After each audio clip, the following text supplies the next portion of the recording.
Okay, go back and look at my Stitch video because there are some white South Africans um, defending the refugee program for people who are not refugees.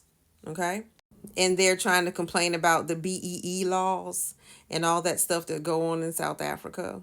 And what the BEE laws are, it's basically making it more equal, an equal playing field.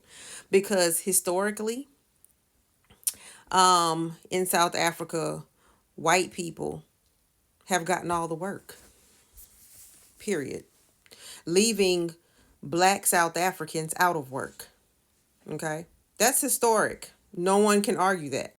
And they're saying, well, because of the BEE laws, we're refugees because we can't find jobs. No, what you're feeling, white South Africans, is equality and a form of repairing the damage you did to black South Africans for freaking generations. You don't know the damage you did? Let me read it to you, okay? Because I have it right here. Some facts about apartheid. Education. Education is free and compulsory for white children. For black children, it's not compulsory, and there's a special education tax that black people have to pay. All public education is racially segregated with racially differentiated curricula. Per capita expenditure, 1983, whites, $692. Africans, $96. Health services are extensive and advanced for whites. The infant mortality rate for whites is 13 per 1,000 live births. For rural Africans, it's 240 per 1,000. Between 30 and 50% of African children die before the age of 5. Let's get down to employment.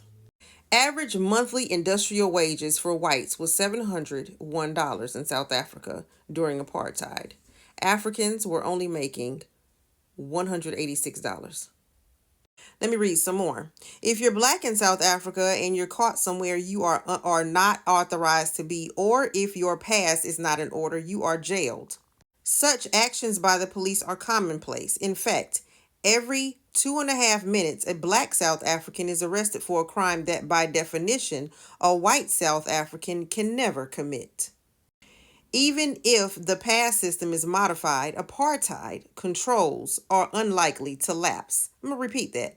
Even if the pass system is modified, the apartheid controls are unlikely to lapse. Now, what's up with this pass system? Okay, all Africans have been forced in South Africa to register with the government and to carry photo pass books filled with an individual's work history and tax status. The government decides where they can live and work. 87% of the land is for whites only. The remaining 13%, the most barren and least usable land in the country, is allocated for African people. When I say African people, y'all, I'm talking about black African people.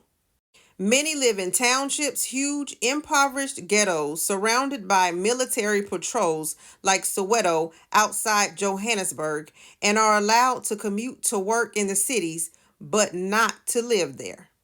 Now let me continue. Millions of South African blacks have been forced to live in 10 isolated homelands. Many of the Africans now living in these homelands have been moved there forcibly from the land they have lived on for generations. 80% of the families in the homelands live at or under starvation levels.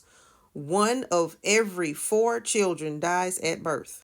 Each year, millions of male Africans leave the homelands to work on contract as low-paid migrant workers in the mines and industry. The women and children who are not allowed to go along barely survive. The old, ill, and infirm do not survive at all. Families are separated year after year by the system.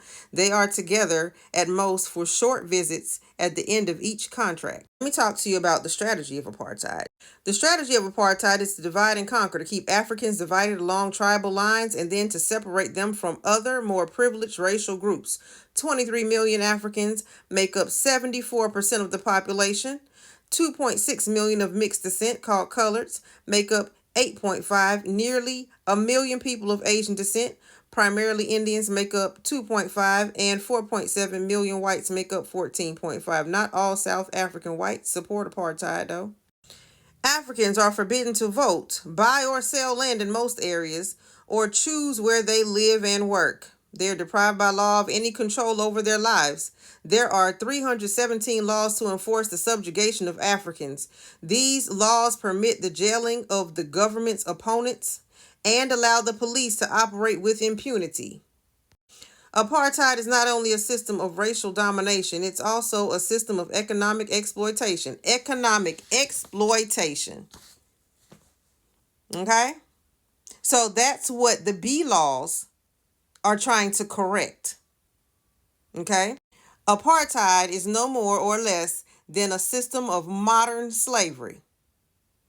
Blacks are used as cheap labor to dig out the gold, diamonds, and strategic minerals that have made white South Africans rich. So, I read enough. Okay? So, if you're on my comments of the Stitch post talking about, oh, well, it's hard for some people to find a job. It's hard for some of the white people to find a job. Well, that doesn't qualify you for refugee status. Okay? You just now are feeling something called equality. Okay? That's what you're feeling. You're feeling now, oh, you're basically on the same level. You're getting to the same level as everyone else. Now you actually have to compete for work. It's not just handed to you because you're white. Yeah, you're actually going to be competing and repairing the damage you did to generations of women, men, and children.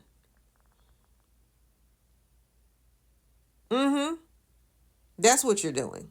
And so, yeah, you want it the way it used to be, where you can just easy in, easy. It's not like that for the majority of the world. So why should it be like that for you? Especially when it's your forefathers who did it, and some of them are still alive, because apartheid was like yesterday.